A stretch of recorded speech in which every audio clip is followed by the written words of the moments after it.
Hello students, once again welcome to the organic chemistry classes. Today you are learning classification of organic compounds. I will teach you today organic compounds classification in a very simple way and with a clear understanding. Let's go. First of all, let's say this organic compounds by another word, that's a hydrocarbons. Why we use the word hydrocarbons? Because most of the organic compounds which are there, they are all made up of carbon and hydrogen only. If there are other elements present, they may be present in a smaller quantity. Thereby the word hydrocarbon is also used for the organic compounds. Now let's see the classification. They are classified, organic compounds are classified into mainly two types: open chain or acyclic aliphatic compounds. Second one is closed chain or cyclic compounds. Now we shall read in detail how these individual are classified further with examples. So first let me take acyclic or open chain hydrocarbons. These compounds contain the carbon atoms connected to one another in an open chain where terminal carbon atom is not connected to form a ring. It will not form any ring.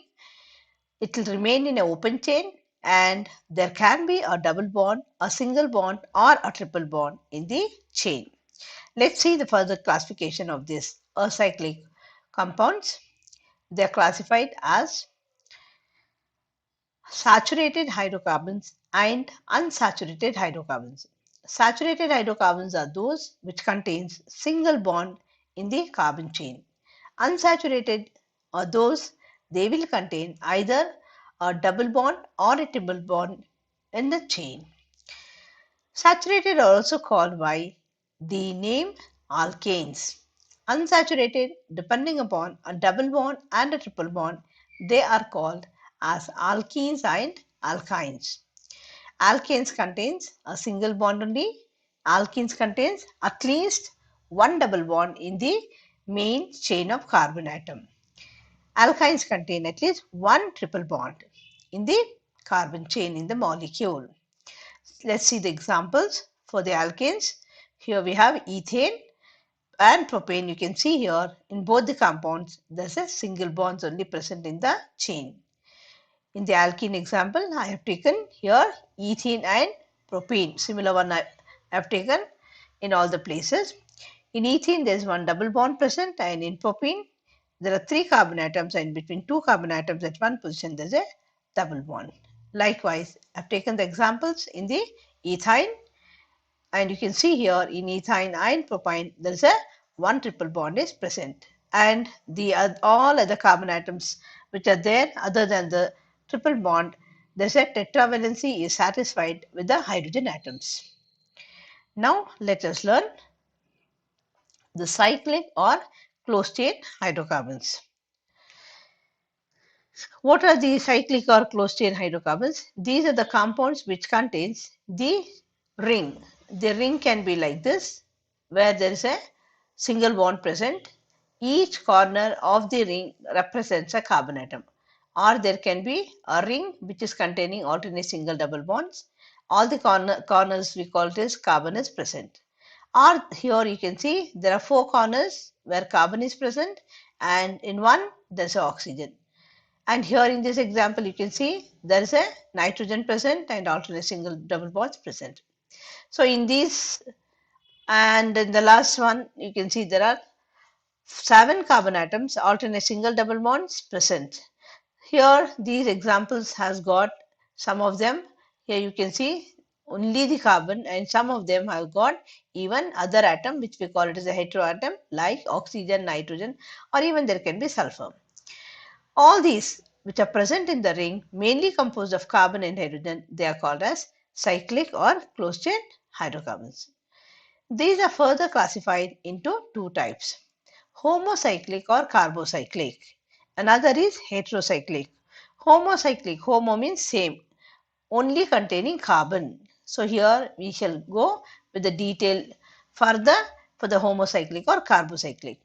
These homocyclic compounds contains carbon on a ring chain either single bonds or alternate single double bonds, or even one single and many single bonds and one or two double triple can also be present. Ultimately, we are going to call them as homocyclic. The condition here is carbon only to be present in the closed chain.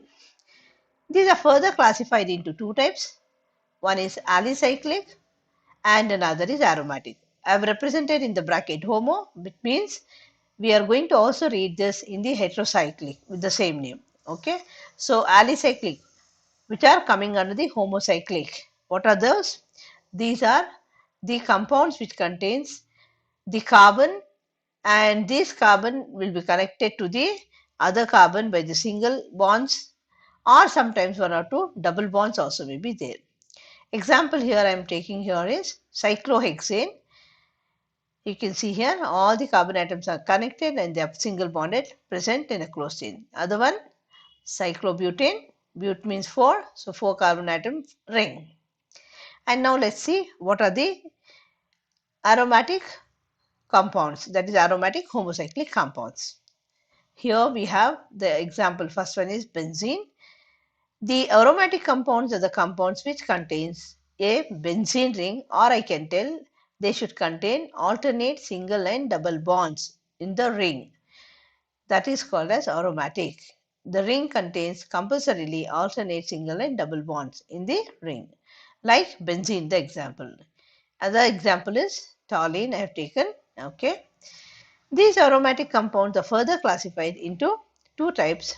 One is called as benzenoid, another is non-benzenoid.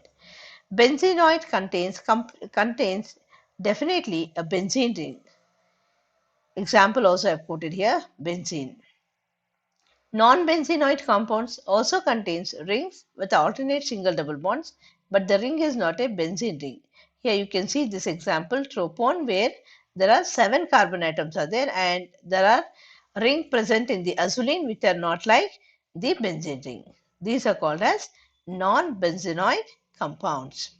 Now let's go for the heterocyclic compounds. Here you can see there is a oxygen present along with the 4 oxygen carbon atoms and another 5 carbon atoms with nitrogen and alternate single double bonds. Here, when we are going to call it heterocyclic, they will contain a heteroatom. Heteroatom is other than carbon, like oxygen, nitrogen and sulfur. If it is present in the ring, then we call it as a heterocyclic compound. Now let's see the further classification of heterocyclic compounds. They are further classified as alicyclic and aromatic. You should not get confused. We are using the word alicyclic in the homocyclic also and aromatic in both the places. Okay, this is coming under the heterocyclic, the further classification. Okay, so what are alicyclic heterocyclic compounds? These are the compounds which contain the carbon atoms connected with the heteroatom. There will be single bonds normally, or sometimes one or two double bond also may be there. Example here I have taken tetrahydrofuran, 4 carbon atoms and 1 oxygen with single bonds. Aromatic heterocyclic compounds must contain alternate single double bond in the ring. Here we have taken 3 examples you can see. One is furan, 4 carbon atoms and 1 oxygen atom. Thiophene, 4 carbon atoms and 1 sulfur atom in the ring. Pyridine, 5 carbon atoms and nitrogen in the ring. All of them contains alternate single double bonds, by which we are going to call them as they are aromatic. They are heterocyclic and they are aromatic. Now here you can see a quick classification where you can see all the compounds in one particular slide itself, where you can see. So I'll put one line here so that you can understand here. Okay, here. So left side we have acyclic or open chain, classified into two types: saturated, unsaturated. Saturated are alkanes, unsaturated alkenes and alkynes. Quickly I will tell the cyclic closed chain, wherein we have the homocyclic or carbocyclic, the further classification, and the heterocyclic. That is cyclic classified into homocyclic and heterocyclic. Homocyclic further classified as alicyclic and aromatic. Heterocyclic also classified as alicyclic and aromatic. And aromatic further classified in the homocyclic in the benzenoid and non-benzenoid. I'll give all the examples here. Also, you can see. Okay, so this is one particular slide that has got everything, examples, the classification. If you could copy this or take the screenshot of it, it will be helping you to know all the organic compounds classification. Okay, hope you have understood the detailed classification of organic compounds. Thank you.